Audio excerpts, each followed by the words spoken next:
네, 반갑습니다. 마르스 김동석의 리얼 주식입니다.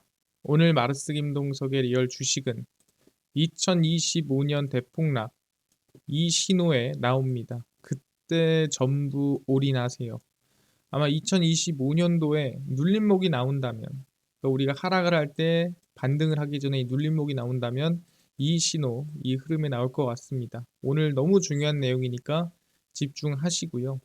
뿐만 아니라 최근에 좀 이슈가 되고 있는 테슬라 관련된 산업과 관련주도 저희가 정리해서 무료로 알려드리고 있으니까 영상 끝까지 꼭 시청하시길 바라겠고, 꼭 끝까지 보시고 자료집 받아가시길 바라겠습니다.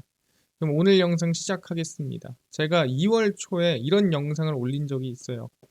2월 1일 제가 이 시장 눌림목이 이쯤 나올 것 같다라고 제시를 하는 영상을 찍었습니다. 2025년 대폭락 이때 나옵니다 라고 얘기를 했는데, 이거에 대한 저렇게 말하면 AS 이 영상이라 보시면 될 것 같아요.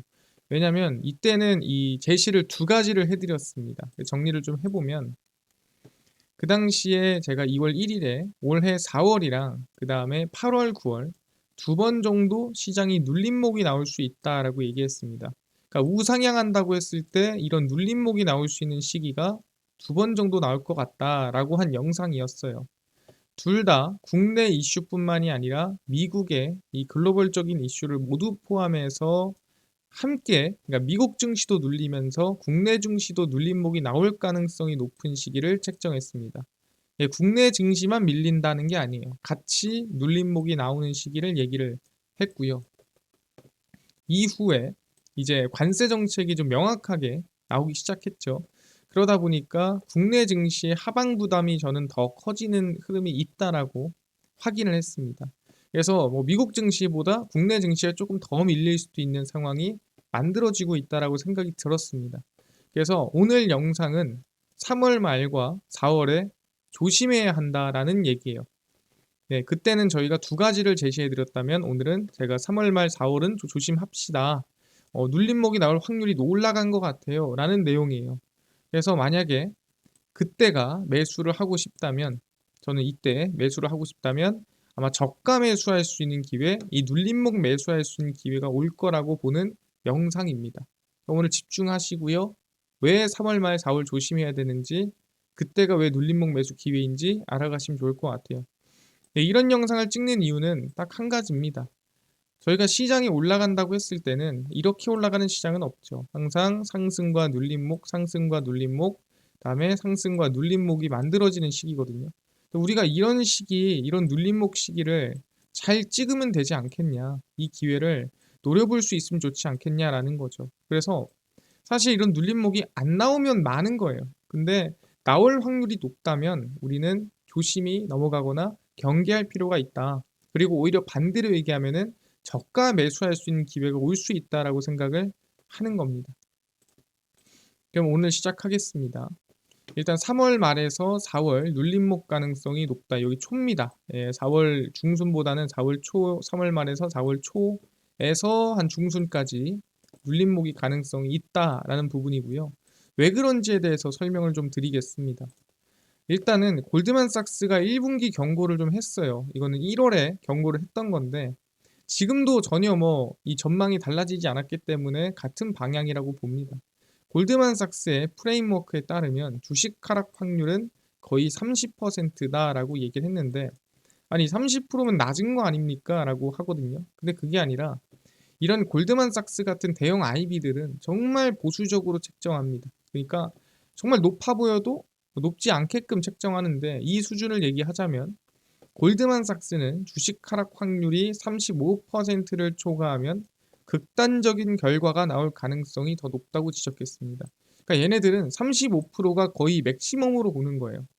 35%가 많이 넘어간다, 또는 35%쯤 됐다라고 한다면 이거 좀 과한데? 라고 판단한 건데 지금 30%다라고 얘기를 하는 거죠. 그러니까 높은 수준이에요. 마이너스 성장에 대한 서프라이즈, 그러니까 갑자기 성장세가 내려갈 수도 있고, 그 다음에 이 새로운 대통령 취임 이후에 미국 정책 불확실성, 관세 얘기하는 거죠. 그리고 1월 실적 시즌 부진으로 인한 단기 조정 리스크가 있습니다라고 하는 거예요. 그러니까 1월까지 1분기 실적이 측정이 되고요. 그 다음에 실적 발표가 4월에 나옵니다. 그래서 골드만삭스가 보기에는 4월의 실적 발표가 안 좋을 가능성도 있어요. 생각보다 기대에 못 미칠 가능성이 있어요. 하는 거죠. 그러니까 골드만삭스가 제시하는 시기도 4월인 겁니다. 4월에 좀 조심하십시오. 1월까지의 측정했던 1분기 실적 발표가 4월에 나왔을 때 조금 조심해야 되지 않겠습니까? 라고 말을 하고 있는 겁니다. 그래서 이 골드만삭스는 이러한 불확실한 환경에서 이 포트폴리오를 보호하기 위한 해지 전략을 추천하고 있는 상태입니다. 그래서 조금 하락이라든가 눌림목에 대해서 좀 조심을 합시다. 이거 좀 여러분들 조심해서 해야 되지 않겠습니까? 라고 전망을 하고 있는 겁니다. 그래서 골드만삭스도 1분기를 좀 조심하자라고 얘기를 하고 있구나. 근데 이거를 국내 증시에 대입을 해보자면 자, 전에 한 얘기가 있습니다. 대한민국은 수출입이 떨어지면은, 그러니까 정확히 말하면 수출이 떨어지면 이거는 하락이다. 네, 수출이 떨어진다면은 이거는 보통 증시가 밀린다라고 했어요. 그래서 수출산업 경기전망지수에 따라서 수출산업이 하락하면 증시가 밀리고 오르면 성장하고 내리면은 증시가 하락하고 그래서 수출산업 경기전망지수가 지수 따라간다. 지수가 이거 따라간다 했었습니다. 근데 이게 2025년 1분기 전망이에요. 확정난 건 아닙니다. 근데 보면은 2024년 2분기에 피크를 치고 3, 4분기에 하락하죠. 그리고 2025년 1분기까지 하락합니다. 그 뜻은 뭐냐면 2025년도 1분기까지 수출이 안 좋을 거다라고 전망하는 거고 이 중심에는 뭐가 있겠습니까? 당연히 반도체가 있거나 그 중심 산업이 있다라고 보시면 될 것 같아요. 그래서 아니 전망이 안 좋구나. 근데 이게 안 좋다고 해서 전망이 무조건 맞는 게 아니잖아요. 아직 지난 게 아니니까. 그래서 제가 체크를 하고 있어요. 과연 이 4분기, 적게 말하면 12월보다 좋아지고 있나 나빠지고 있나. 12월보다 점점 나빠져야 이게 1분기 전망이 진짜 이렇게 하락해서 나오는 거 아니겠습니까? 그래서 관세청에서는 이 수출에 대해서 발표를 이제 매 10일마다 발표합니다. 1월 10일, 1월 20일, 뭐 2월 10일, 2월 20일 이렇게 발표를 하거든요. 자, 보시면은 2024년 12월 기준으로 수출은 어떻게 됐죠? 1월이 보시면 12월 1일에서 20일 기준, 그 다음에 2025년 1월 1일에서 20일 기준 누가 봐도 수출이 줄었죠. 네, 우리가 줄은 거 확인했습니다. 그럼 1월은 줄었네요. 그럼 2월은요? 그럼 2월은 1월보다 줄었으면 더 줄은 거잖아요. 그래서 2월은 아직 10일까지밖에 안 나왔죠. 그래서 1월 10일 기준으로 봤을 때 확인해 보시면 어떻게 됐죠? 2월 10일 기준 그러니까 한 달에 10일 동안의 수출 수치인데 수치가 떨어졌죠. 그러니까 지금 정확히 말하면 이 수치에 어느 정도는 다가가고 있다. 절반 정도는 다가왔다라고 얘기를 하는 겁니다. 12월보다 1월이 안 좋았고 현재 1월보다 2월이 안 좋은 상황이 수출이 만들어지고 있는 상황입니다. 그러다 보니까 근데 이거랑 왜 다른가요? 라고 또 물어볼 수도 있는데 네, 이건 20일치고 이건 10일치입니다. 그래서 그런 거고 그래서 지금 12월보다 1월이 1월보다 2월이 지금 수출이 안 좋아지고 있는 걸 우리가 관세청 발표를 통해서 명확하게 확인하고 있는 상태입니다. 근데 좋지는 않네. 이거를 지금 체크할 수 있는 상태고 그 다음에 이제 이뿐만이 아니라 지금 수출 자체가 안 좋아지고 있다는 것뿐만 아니라 대외적인 요인이 더 커지고 있다는 거죠. 일단 철강강세가 3월 12일부터 시작을 합니다. 뭐 이런 분들이 있어요. 뭐 철강을 사실 대한민국 노리고 때린 것도 아니고 뭐 여러 가지 관세를 한국을 노리고 때리는 게 아닌데 그런데도 관세라는 거는 사실 너 빼고 때릴게 하는 거 제외하면은 영향이 단 조금이라도 갈 수밖에 없습니다. 그렇기 때문에 관세를 때리는데 전혀 걱정 없어요. 라고 할 수는 없습니다. 도널드 트럼프 미국 대통령이 발표한 철강 알루미늄이 25% 관세가 한국에도 전면적으로 적용되는 걸로 파악했습니다. 왜냐하면 모든 국가입니다. 어느 국가는 빼줄 게가 없어요.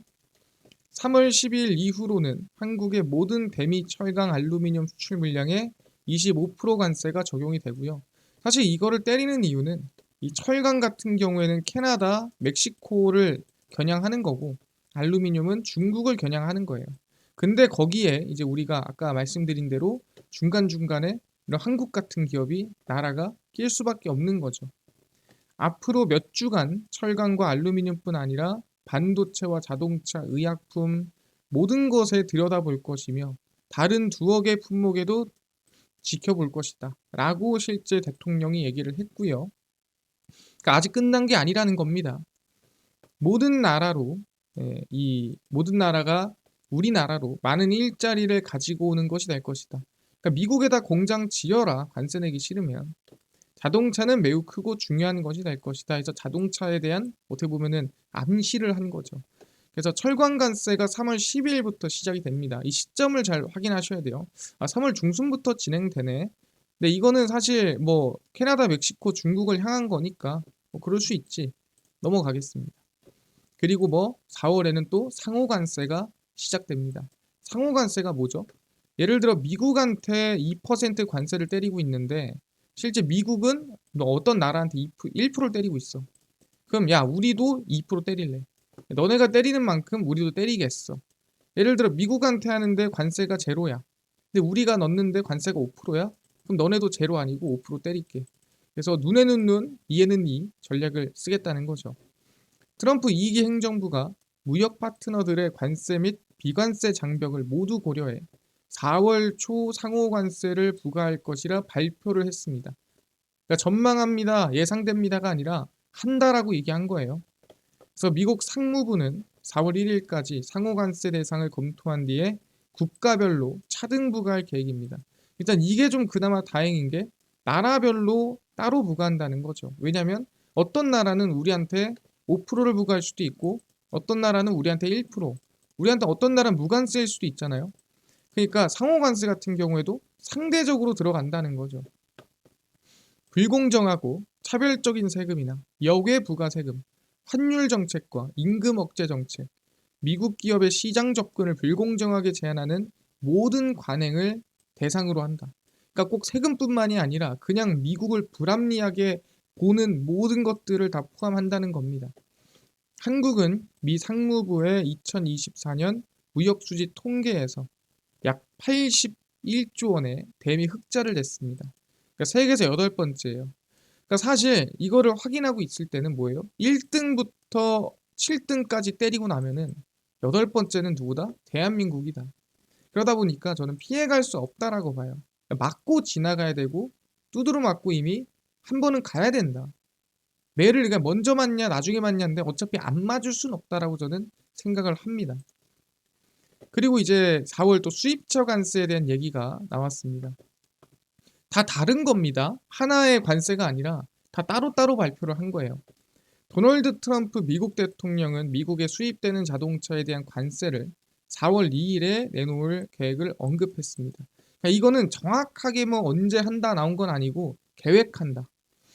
행정명령 서명 행사에서 수입 자동차 관세 도입 일정에 대한 기자들의 질문에 maybe 4월 1일, 4월 2일쯤 이렇게 대답을 한 거죠. 그래서 관세를 4월 2일에 도입한다는 건지 아니면 그 관세를 넣을 거라는 계획을 4월 2일에 발표한다는 건지를 알 수 없지만 어쨌든 그쯤에 뭔가 나올 거다라고 한 거죠. 그래서 4월 2일이 자동차 관세 적용 시점인지 아니면은 자동차 관세 부과 계획에 대해 발표하는 날인지는 알 수가 없어요. 정확히 나온 건 아니니까. 하지만 어쨌든 자동차도 건드리겠다라는 명확한 언급이 나온 거죠. 그래서 한국의 전체 자동차 수출액은 707억 8,900만 달러이며 이 가운데 대미 수출액이 약 절반입니다. 사실 뭐 미국에서 생산하는 것도 있다 보니까 뭐 긍정적인 부분도 있겠지만 영향을 단기적으로 당연히 받을 수밖에 없다라고 보는 겁니다. 추가로 넘어가겠습니다. 이거는 대한민국만의 이슈예요. 이게 뭐냐면 공매도 재개입니다. 한국이 지금 공매도 금지죠. 근데 그 금지했던 공매도가 재개가 됩니다. 이건 전에도 한번 얘기를 했던 건데 금감원은 올해 3월 31일 공매도 재개를 앞두고 불법 공매도를 방지하기 위한 공매도 방지 전산 시스템 구축을 완료했습니다. 그러니까 사실 만반의 준비를 하고 있는 거죠. 뭐 하겠다는 소리예요. 재개를. 증권사와 중앙점검 시스템 간 연계 테스트를 진행하며 원활한 제도 재개를 위한 토대를 마련하고 있더라. 그러니까 어떻게든 하려고 합니다. 그래서 중요한 게 뭐냐면 이 공매도 재개를 이미 한다라고 생각하고 이미 어느 한쪽에서는 돈을 벌기 위한 움직임이 나오고 있습니다. 다음 달 공매도 재개를 앞두고 고액 자산가 사이에서 롱숏 펀드를 향한 관심이 올라가고 있어요. 이 롱숏 펀드가 뭐냐? 롱이 상방이고 숏가 하방이죠. 그러니까 상방 하방 펀드예요. 이게 뭔 소리냐? 오를 것 같으면은 사고요. 내릴 것 같으면은 공매도 하는 거예요. 그럼 여기 여러분들 아실 게 뭐예요? 오를 것 같은 거는 지금 살 수 있나요? 예, 지금 살 수 있죠. 그럼 사놨겠죠, 여러분들 이미 얘네들이. 오를 것 같은 거 롱은 이미 사놨겠죠. 그럼 지금 못하는 게 뭐예요? 내릴 것 같은 거를 못 사고 있겠죠. 공매도가 금지니까. 그러면 이 공매도가 들어오는 정책 초기에는 공매도가 재개되는 초기에는 이 오를 것 같은 거 사고 내릴 것 같은 거 팔고가 아니라 내릴 것 같은 것만 공매도를 때리겠죠. 왜 이미 이건 사놨으니까. 그러니까 중장기가 아니라 단기적으로는 이 공매도 재개가 증시에 하방 압력을 줄 확률이 높다라는 거죠. 왜 이미 오를 것 같은 건 샀고 내릴 것 같은 건 못 샀으니까 재개가 되면 내릴 것 같은 걸 살 수 있다라는 겁니다. 여기까지 이해가 됐을 거라고 보고 있어요. 이 시기가 언제죠? 3월 31일 이후 4월 1일이나 뭐 전후가 되겠죠. 시기가 다 비슷해요. 3월 말, 4월 초, 3월 말, 4월 초입니다. 그리고 이제 마지막으로 국내 이슈뿐만 아니라 미국이 영향을 줄 것도 있어요. 그게 뭐냐면 미국의 세금 납부입니다. 이건 얘기를 했었는데 미국에서는 매년 4월 15일까지 전년도 소득에 대한 세금 보고를 해야 하며 이때 납부해야 할 세금이 있다면 해당 기한까지 납부를 해야 됩니다. 개인 사업자라든가 아니면 뭐 자영업자들이 세금을 납부하는 시기고 주식으로 돈 번 사람들도 이때 세금을 납부를 해야 돼요. 근데 작년에 미국 증시가 많이 올랐죠. 그럼 사실 한국인도 한국인이지만 미국인이 더 많이 벌지 않았겠습니까? 그럼 미국인이 여기서 세금을 내야 됩니다. 그래서 많은 납세자들이 4월에 세금 보고와 함께 세금을 납부하게 됩니다. 그래서 4월에 세금 납부가 집중이 된다라고 보시면 될 것 같고요. 세금 납부에 가장 많은 영향을 받을 사람이 주식 투자자, 시장이 많이 올랐으니까. 그리고 고소득층, 돈 많이 번 사람, 자영업자 등으로 전망이 됩니다. 그래서 일부 투자자들이 세금 납부를 위해 주식을 매도할 가능성도 있는데 또 이거를 이렇게까지 과하게 생각하지 않더라도 세금을 많이 내야 되니까 돈을 안 쓰겠죠. 그러니까 그것만 안 써도 유동성이 줄어든다라는 거예요. 그래서 눌림목 가능성이 생깁니다. 그래서 매년 4월이 안 좋다고 할 수는 없지만 4월이 좋지는 않았습니다. 그래서 4월에 미국 증시가 눌림목이 나올 가능성이 있는데 왜 그러냐? 아까 말씀드린 대로 작년에 증시가 많이 올랐으니까 거기에 따라 돈도 많이 낼 가능성이 높고 그래서 눌릴 확률이 있다라고 저희는 생각을 하는 겁니다. 미국 증시가. 이해되셨죠? 그래서 저희가 결론을 내겠습니다. 전 영상에서는 제가 4월, 그 다음에 8, 9월 뭐 이렇게 두 가지를 제시했다면 저는 지금 4월에 조금 조심해야 된다라고 더 강조를 하는 겁니다.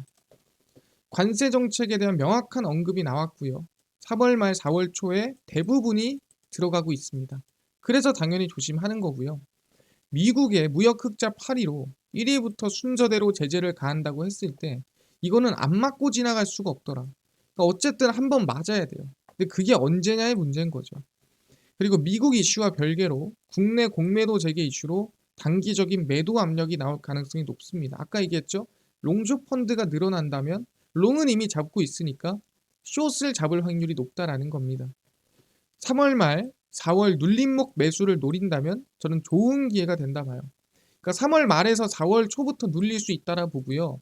그럼 많이 눌린다면 2주 정도 눌리겠죠. 그래서 2주 정도를 저가를 잡고 여러분들이 대응한다면 충분히 좋은 기회가 된다라고 봐요.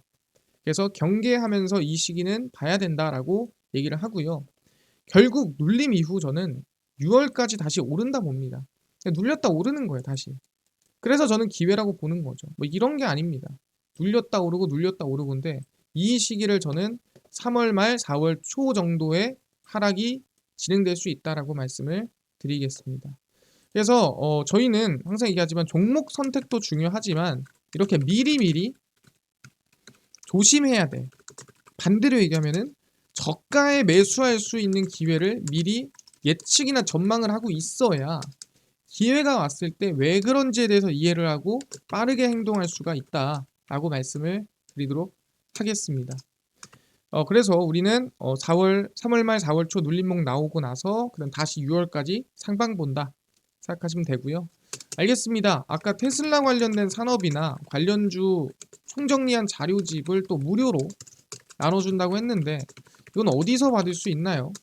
또는 당일 급등이 예상되는 단타 종목을 매일 무료로 나눠주시고 장 시작 전에 급등이 예상되는 뉴스라든가 시황도 무료로 나눠주시고 테마주라든가 매매법 강의를 무료로 나눠주세요 하시는 분들이 있어서 김동석 대표가 100% 무료로 나눠드리고 있습니다. 바로 김동석의 리얼 주식 연구소라는 100% 무료 어플에서 나눠드리고 있고요.